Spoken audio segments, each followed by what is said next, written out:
Welcome to Waterford Property Watch. I'm having a technical difficulty here. Sorry for the noise. You're very welcome. Hang on now. I'll turn it off. We're all good. Welcome back to Waterford Property Watch. I'd like to welcome my very special guest here today, Jonathon Earle. Thank you very much. Jonathon, you are so welcome. Thank you. Jonathon is the president, the new president of the Waterford Chamber of Commerce. Indeed. And I think we're very fortunate to have a person of your calibre heading up Waterford Chamber. Well, you're very kind. You have enormous experience in business, Jonathon. The name of your company is B2B Communications. Indeed, yes. With your lovely wife, Karen. Yeah, Karen and I founded B2B back in 2005. Brilliant.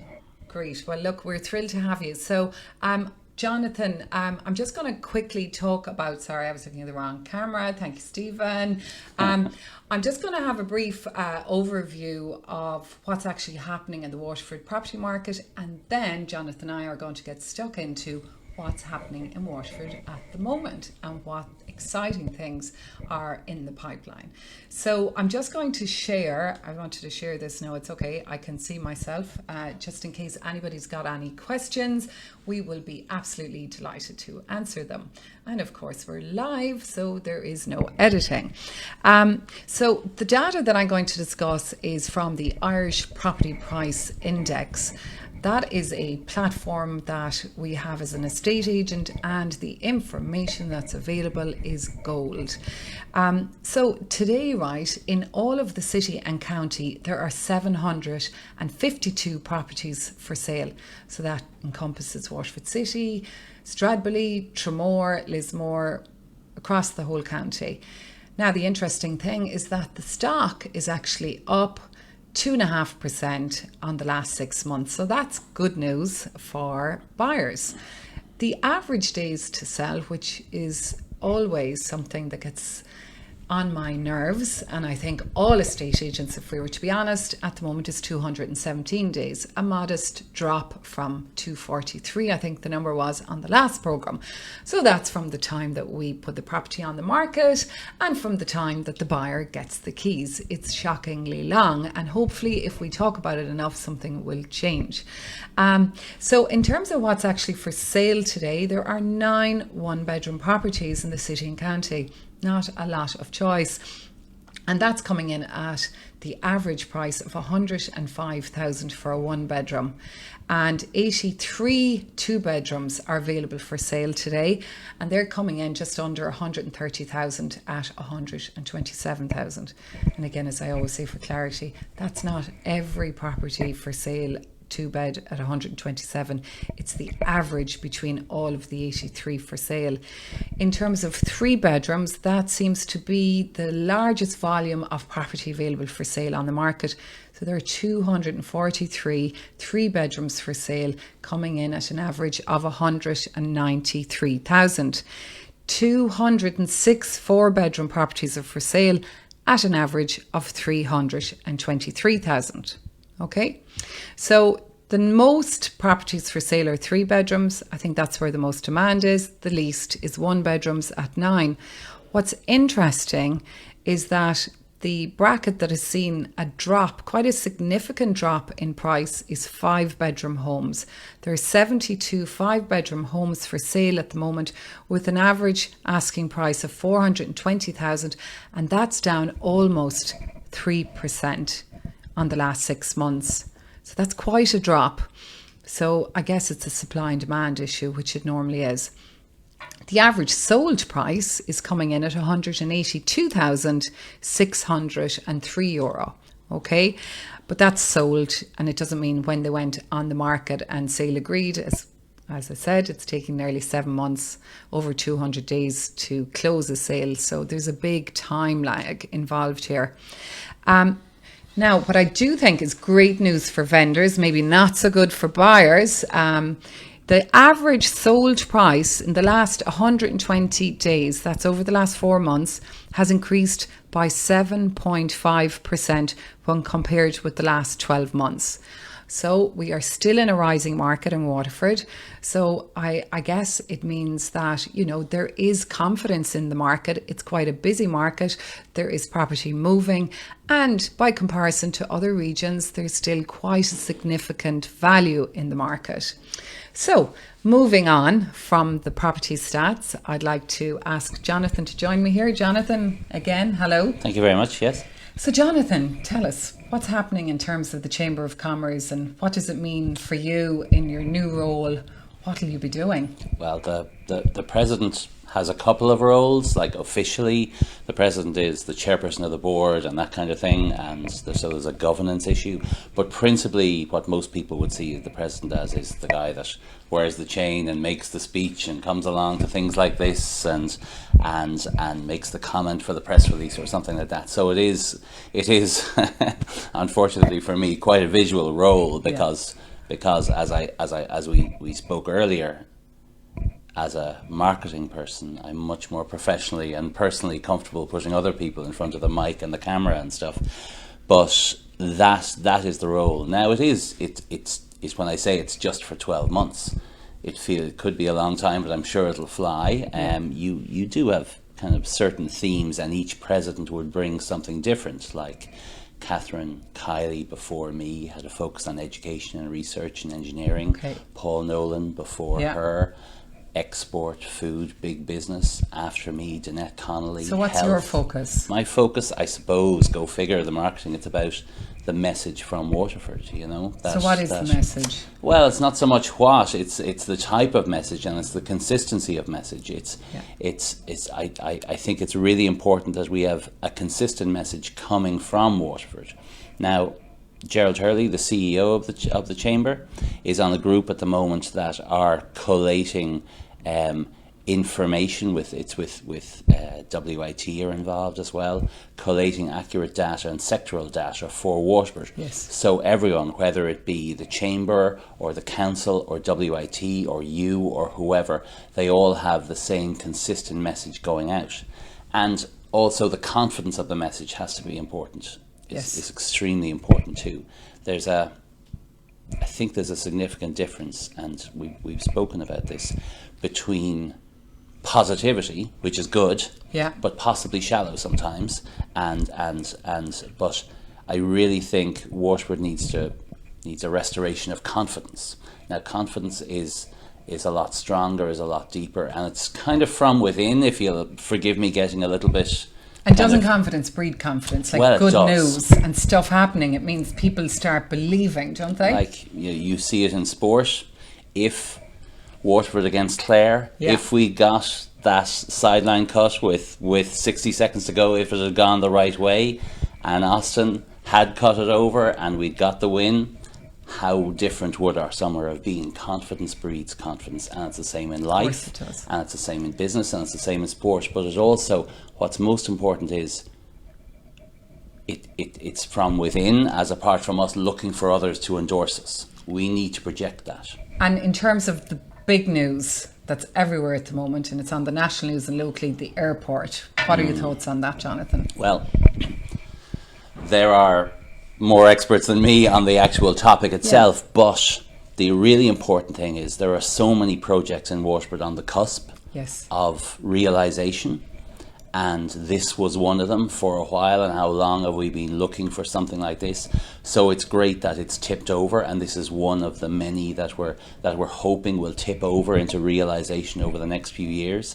And of course the new service from Waterford Port to Rotterdam is another piece of great news. So it's great for that kind of connectivity sector, you know. But it again breeds into that, these things. How long have we been saying if it happens, and now we'll start saying when it happens, and the North Quay and the university and all these things when it happens, you know? So there's a lot in the pipeline, isn't there? I mean, Jonathon, the airport runway's been extended, there's government funding, private funding, we're doing it for ourselves. Well, that's a significant shift, where for decades now, how long have we been saying, give us a hand, give us a handout, you know, and looking for something.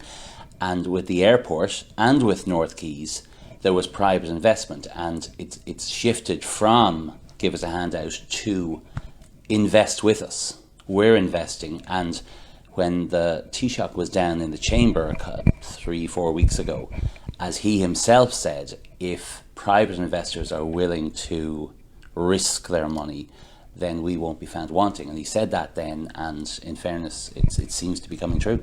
Brilliant. And I think there's definitely a message getting out there that Waterford is the hotspot, and Waterford is the area where there is the most significant potential in terms of development and growth. I only got a call this morning, or not a call, a message through LinkedIn. Somebody'd seen one of these videos, so they do work.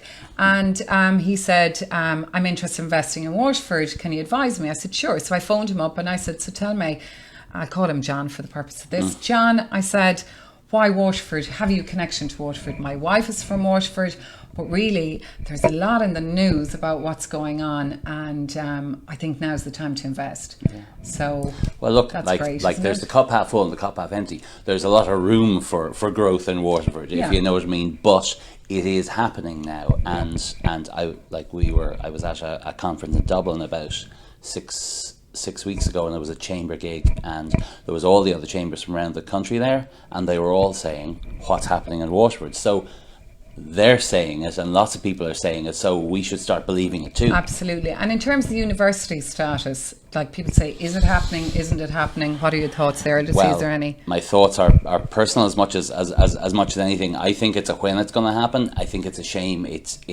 is taking longer. The technical university status was created for the southeast. Yeah. Now Dublin got there first, and it looks like Cork Tralee might be next. But I'm absolutely convinced it's a when rather than an if. So we will have our airport, a regional airport. We will have the Boeings 747s.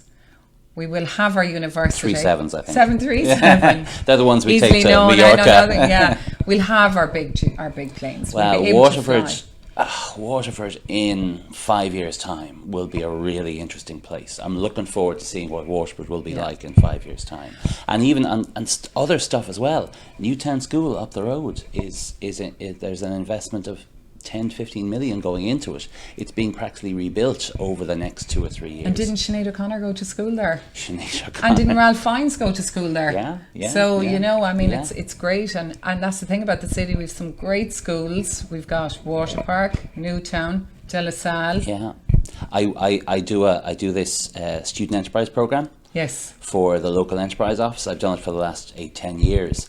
So, and I deal with all of the transition years in helping them create their small businesses, and it's a wonderful project, and it's great to get into all those schools, if you know what I mean, at that level, and see how the philosophies are different within the schools, but the students are just fantastic, and I'm a big fan of the transition year program. It's great. And of course we haven't mentioned Crystal Valley Tech, headed up by Elaine Fennelly. I think they're doing incredible work there, I suppose, in terms of attracting talent, because we've got some serious high flyers in terms of tech here in Waterford, don't we? Well, but that's the other thing about the growth within Waterford. Like, the projected population growth has to happen too. And so we need to, that positive and consistent message needs to go out so people believe that Waterford is a great place to live as well as work. And right now, Elaine will tell you, there's hundreds of tech jobs in the greater Waterford area right now. So log on to Crystal Valley Tech if you're looking. Absolutely, yeah. There are opportunities right now. So, and we want that talent to come. Yeah. And in fairness, right, I mean, there's huge amounts of development in the pipeline. Noel Frisbee was talking to me the other day, and there's other developments coming on. So there's a lot of houses being built. And in terms of affordability, like compared to Dublin, why would you put yourself through the hardship of all that hassle, commuting, and the quality of life? I mean, I have a client in Dublin. I'm sorry if I've said this 10 times already. You've heard this comment. But Regina, how's the traffic jam at the hospital? I hear there's 3 cars bumper to bumper, you know. So it's in terms of quality of living. I mean, a 3-bedroom average price, like coming in just over 200,000. Yeah. Well, Michael Walsh has been saying this for years.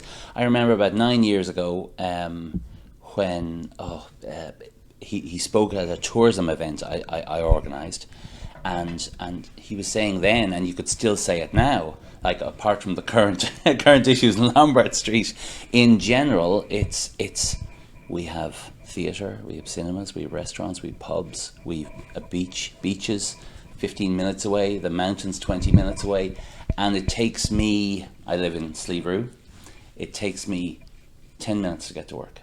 And why, what, isn't it just fantastic? You know what I mean? Compared Absolutely. to the Cost of alternatives. living, quality of life, the great people, and let's not forget it's the sunny southeast. So we get the best weather. Most of the time, well, absolutely, yeah. Well, I live on Rhine in the Gaeltacht. It's an hour's commute, but you know what? It's worth it. I was driving past a beautiful mare in her foal this morning, and the next field I drove past cows. There's a few roadworks there. They're a bit of a bummer at the moment. But other than that, I mean, in terms of quality of life, and we're doing some business now with people in Bray and Dublin. And, you know, when they come down here, they're very jealous.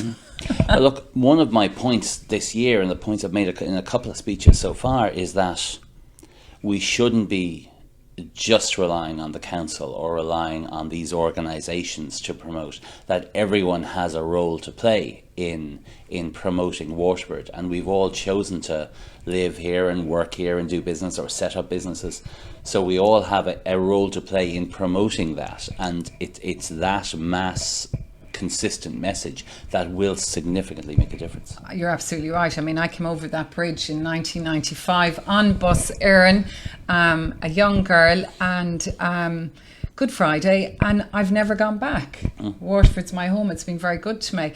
And I think in terms of being able to do business here, it's really accessible. Yeah. You know, you just ask anybody who's Jonathon Earle, everyone knows you. So it's a great place, and it's a great place to link up. I know if I don't know a man, I know someone who does, or a woman, of course. We did some research for Purple Flag about 2 months ago, and the top two things, unprompted, this was unprompted, the top two best things about the evening nightlife in Waterford City is, well, one is the people, which is great from a customer service and all that kind of thing, and the other was convenience. And we did it 2 years ago, and convenience was kind of mentioned but not. But this was like, I think the top two were 10% each, if you know what I mean. But the convenience of the city, so people appreciate that. And in the Southern Regional Authority's strategic review, the draft version, they mentioned, and I thought it was significant, they mentioned a 10-minute city, and I think that's a great phrase. So you can get around the whole city in 10 minutes. Absolutely, maybe not at the moment, but in general, you just want to avoid Parnell Street at the minute. In general, you can, and we complain about traffic, but that's kind of complaining about an extra 15 minutes on your trip when it's extremely bad. As apart from Dublin, which I think is it the second or third worst city in either Europe or the world. It was on the news there a couple of months ago for the amount of time spent in the car. Well, look, sometimes I'm on WLR and they say, Regina, what is the Waterford market like compared to Dublin? I say, forget about comparing it. That's like comparing Waterford to New York. Yeah. So it's just a different world. Yeah. So look, in terms of I think in terms of Waterford and where we're at, for me, in business, I'm in business 22 years in Waterford. I think it's the most exciting time we're ever going to see. I think we're on the cusp of really major positivity. I don't mean just positivity, but in terms of major things happening. Yeah, but I absolutely agree. As I said, I'd love to see what Waterford's going to be like, and I've an 11-year-old boy and a 15-year-old girl, and I'd love to see what it's going to be like for them in their 20s. You know what I mean? Yeah. And because I think it is maybe where Cork was 15, 20 years ago. It's certainly post-industrial. I came in 88. I came to college here in 88, and it was a different place. It was an industrial town. Yeah. It was the IDA and the estate out there, and you worked for one or the other, but so much has changed. And as you said, with Crystal Valley Tech, it has shifted a lot to now. Great news today in Bosch and Lomond there, and their staff got a community service award.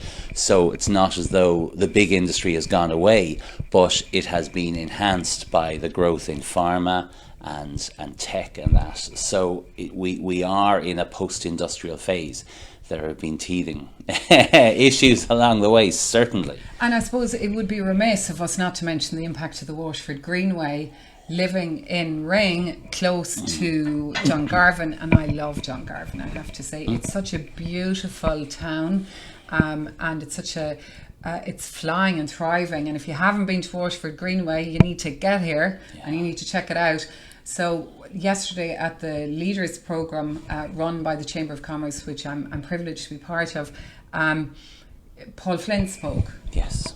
I thought he was totally inspiring, wasn't he, Paul Flynn of the Tannery? Well, I thought the kind of key message I got out of him was he was kind of he was true to himself when he spoke about his past career, but then when he came to Waterford, he did it the way he wanted to do it, and he struggled at first, and he got some kicks, and he got some good luck, but he was kind of true to himself and had the confidence to say, okay, if I'm going to do it for myself, I'm going to do it the way I want it, you know. Yes. But you're absolutely right about the Greenway. I think it's a great metaphor for, or should be a great metaphor for, say, the amalgamation of East and West. Yes. You know what I mean, and the link between West Waterford and the city. And Dungarvan have done such a good job with the Greenway. Kilmacthomas, it has resurrected Kilmacthomas. Resurrected is a very good word. Yeah. Now the future plans for it, coming down the quay and across the new bridge to the North Quays, and whether it be down the quay or preferably maybe O'Connell Street, yes. So it goes through from the retailer's point of view and the city centre point of view, that will significantly link it up, because I think it needs that physical presence in the city as well. It does, because we're kind of missing out at this end of Yeah. it. But again, isn't it so true? Build it and they will come. Yeah. That Greenway, and I think Michael Walsh has shown tremendous leadership and his team in terms of creating the most spectacular space for people to enjoy on their leisure time. Absolutely, and like it's Jurgen Klopp, Joe Schmidt, and Michael Walsh, and then we trust. Would that be true? Yeah. But you're absolutely right, and it's such a shame that, let's say, with the North Quays, which we haven't really spoken about much over the past 18 months, how often have we heard, oh gosh, is it going to happen, or isn't it going to happen, or are we going to get the money, or aren't we going to get the money? And it's a perfect example of the people really not believing it until they see it, because it's just such a vast. But then enormous. Michael Walsh goes on with Damien or something and says, relax everyone, everything's on course, you know what I mean? Well, I suppose it's like a dream. It's a catalyst for enormous change. I mean, you think about the IFC in Dublin. I mean, to have the most spectacular waterfront development here in Ireland's oldest city. I think the contrast between both sides of the river will be really interesting. I think the scale of it, I find it hard even to conceive of the scale of it, and I think people in general do, and it's easy to do that, you know. But I just think we need to kind of get over the will it happen, won't it happen, and just accept that it will. Well, when they see the cranes, well, look, absolutely, and you need to do that. And I remember, like, when the older buildings that were there, when they came down, that was made such a significant difference to the city. I'd like to give a shout out for James Reynolds, who's watching again. Welcome, James. Hello, James is an architect. Oh, wow. What a really good one too. Noel Walsh is Noel Walsh. I'm sure that's Noel with the beautiful orchid on the quay. What a fabulous place to shop, ladies. So all in all, it's very exciting times for Waterford, and I just like to give a shout out, like in terms of Dungarvan, what the Tannery and Eunice Power have done. They've made it a destination place. Build it and they will come, and I think that's an important message, isn't it? And the West Waterford Festival of Food only a couple There's of months ago. so much, look, so fantastic. absolutely. It's a great festival. Along with, and it must be said, I have a real grow for the Harvest Festival. Of course. In September, you know. We do food really good. I had friends over from Preston in Northern England, and they went, you know what? The food tastes way better here in Waterford than it does back home. So the secret's out. We've got the weather, we've got the people, we've got the place. You know, what are you waiting for? Exactly. Well, it's just a different strand. Like there are just so many different sectors, and the kind of maybe the chamber in the past, to go back to the Chamber of Commerce project, the chamber in the past struggled a little with the balancing of those sectors. And like I remember when I started in the chamber under Kathleen Fitzgerald's chairmanship of the retail committee, it was a completely different animal. Now, one thing Gerald has done Gerald Hurley, that is CEO of, Yes, of of the course, I know chamber, Gerald well, yeah. has done is he dropped the committees Yes. and created these advisory panels, because the one thing we've learnt over the past, we did a strategic review recently over the past 6 months, and the one thing we learned is communication is just so important. And you running a communications company. Yeah, I really know, get go that. figure. But from us to stakeholders, from members to us, it wasn't happening properly. So he set up these advisory panels, and they are sector, or there are different sectors, or let's say there's one in Tramore to feed in, and basically it's feeding in information from a sector, Yeah. like the food or tourism or retail or Real estate, enterprise, that and I believe you have Conor Purcell on in Yes, Connor's going to be on in 2 2 weeks, Purcell Properties. He's yes. on one of these advisory panels, and they feed in the chamber information from that sector. So the chamber, when the chamber meets a minister or the Taoiseach or what's ambassador, going on. then we can again give a consistent message. So we're giving the same message as the sector is giving, Yeah, and it's inclusive. Absolutely, yeah. Very good. I think it's fairly time to wrap up. I'd Great. just like Well, to say, that flew. Jonathon, thank you very much for coming. Thank you. It was a privilege to have you here in our red chair. I appreciate you. Yeah, Thank you. I'll see Thank you you soon. very much. I Thank you, appreciate it. Jonathon.